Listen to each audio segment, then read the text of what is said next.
Sunrise photography can present a lot of challenges, not the least of which is changing light conditions. You have to wake up wicked early, and do you even have the right gear? Well, let's find out how you solve those problems.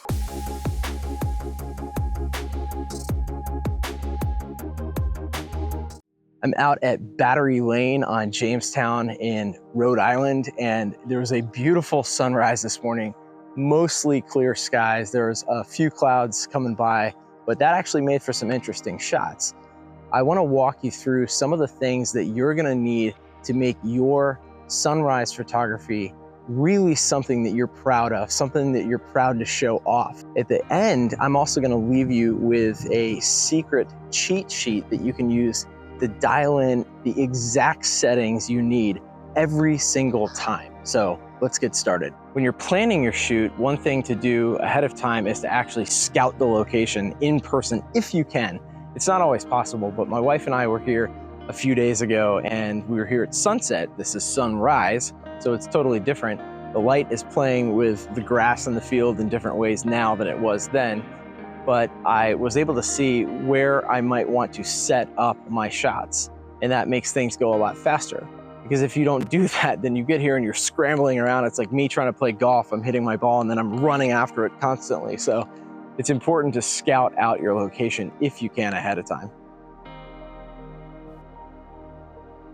Because the sun is coming up already and I've got the sky being lit behind the tree, it's already starting to wash out the sky. So I've got to put a neutral density filter kit on, and this is going to help me get the sky to be a little bit darker so that I can get my foreground lighter and then I can get more dynamic range, which means the most data that I can get from darkest to lightest. So the neutral density filter comes with a ring that you just screw onto your camera just like you would any other filter, and this is the kit that allows me to then slide in different levels of basically sunglasses for my camera. So you'll hear me talk about sunglasses a little bit. And if you think about it, if you're out and about and things are too bright, what do? You put sunglasses on, right? So I'm going to slide my pouch of filters out. Let's start with a soft filter. This is a 0.9 ND soft filter, which means that it's going from dark to light, completely clear with just a soft gradient. And sometimes I notice I've got a little bit of fuzz or dust on these. Just sort of rub that off and it's perfectly clear now. And I just slide it into this filter holder right here. So I've got some pre-dawn light coming. Now the sun technically has already risen, but it's back that way, and I'm waiting for it to come over so that it can wash this field with some beautiful golden light.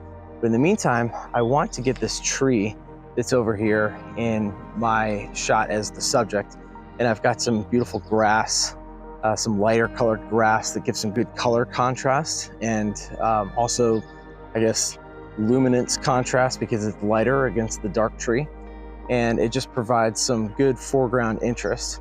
And that's something that you always want to think about is, what can I put in my frame that would create a little bit more interest instead of having just a completely flat field and nothing around.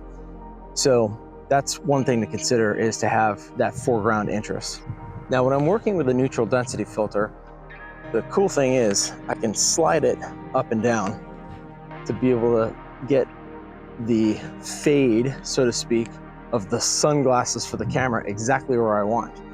And when I start to take shots, sometimes I might want to use live view just because it's a little bit easier to see, when I can move around with my hands. Oh yeah, I can already start to see the sky getting darker, and that's a good thing. And I can even just take a shot from here and not have to put my eye up to the camera all the time and try to figure out what's going on. Then I can review that. What I'm doing when I'm reviewing my pictures is to take a look at the histogram on the back, just to make sure that I'm not clipping the darkest parts, meaning it's too dark, or that I'm clipping the highlights so that it's washed out. And because once you do that, you can't really recover those data points. So you want to have all of the lines, the waves in the histogram in the middle, or at least in between the two edges. And if I don't, then I can do a couple of things. The first thing is to reduce my shutter speed, and that's what I would prefer in a situation like this, because I don't have a lot of movement other than the trees maybe blowing a little bit because there's a light breeze. I don't think that's going to cause much of a difference because I've got the tree so far away. It's not going to be blurry and distracting. Maybe the grass would move a little bit, so maybe I don't want to reduce that. Maybe I reduce my f-stop or my aperture. But what that's going to do is also change the depth of field. So I don't want to bring that number down too low, because then it would make things a little bit blurry, depending on whether I'm focused more on the foreground or in the background or where my subject is. So I try to keep it between f8 and f11 when I'm shooting something that's sort of wide like this, because this is a wide, I'm shooting at 24 millimeters, so this is a wide angle lens. Now this is a zoom, so I can zoom in, but in this case, I have a wide angle lens at 24 millimeters. You know, when you get up in the morning and you first open your eyes, and if it's already light outside, you squint like this. It's the same with your camera. It has a sensitivity level, and it's called the ISO, and you can increase the ISO to make it more sensitive to light so that you can leave the other settings the way that you want, which is the way that I tend to do things. I figure out what's most important in my shot. For this shot, I think that the depth of field is pretty darn important because I don't want things to be too blurry. So I will set it at f8 to f11, somewhere in there, and then I will adjust. In this case, I'm going to probably bring my shutter speed back up close to, let's say, 1/80th of a second or 1/100th of a second, and then I'll just increase my ISO in this case to maybe, I'll start out, and you have to kind of experiment, so I'll put it at ISO 400, and I will focus and take a shot, and then I'll review it on my camera. Now on my histogram, I'm seeing that this is super dark, so I need to either boost the ISO or have a combination of maybe lower the shutter speed just a little bit, boost the ISO just a little bit, and then shoot again, and then review that. That's a pretty good shot. I've got lots of information between the blacks all the way to the whites on my histogram, so this is looking pretty good.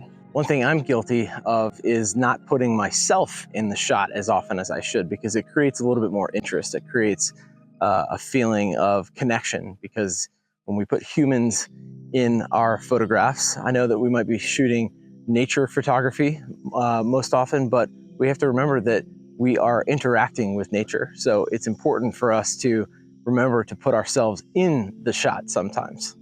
One thing that's important to remember is to move around. I often forget that because I'm so focused on what I'm shooting, but it's good to get different angles. So when I was taking the shots of myself looking out to the bay, I had the camera pretty far off, maybe 50 feet that way, shooting first just to get a wider shot. Then I put it a little bit closer, maybe within about 10 feet of myself. And not only that, I lowered the angle. It's important to get different angles so that you can show different perspectives, because when we're moving around in real life, we're not always just on the same plane. So it's important to give perspective and add interest by lowering your angle, moving the camera around, just moving around in general. And that's something you don't want to forget. One of my favorite concepts in composition for photography is the use of leading lines. You can see that I have this shot set up. I know it's just a video, but still, you can see that the lines of this path are leading you towards whatever your subject is, whatever's of interest. It's also leading the viewer's eyes through the frame. you can see if I step aside, there's a little bit, maybe step this way, there's a little bit of a curve in the path. And in this field, there's lots of curves. So I'll take some time to take my camera off the tripod and put it, walk around, find some places where I think I can get some good leading lines. And then if I feel like I need the tripod because of lighting situation, I can always put it back on. I might want to lower it so that I can get a sense of really being in maybe some of the taller grass. Leading lines can show up in a lot of different ways too. It's not just pathways. Sometimes you see things that you weren't even noticing before, and then you look up and you see the sky has leading lines in it right now. I'm going to adjust the exposure on this shot so that you can see those lines. You see, I'm darker now, I know, but you can see the lines running towards the camera. Now, if I were to take a long exposure shot, I might be able to get these lines a little bit blurred and smooth, milky looking, but there's some leading lines that are leading out towards the bay, or, as you know, depending on which way you look at it, towards the camera. So look for leading lines everywhere. When you're planning your photo excursions, you really need to think about all the different things that you could take photos of. There's some beautiful light that's hitting the coastline across the bay. So I'll be able to get a couple of shots. We'll see what that looks like.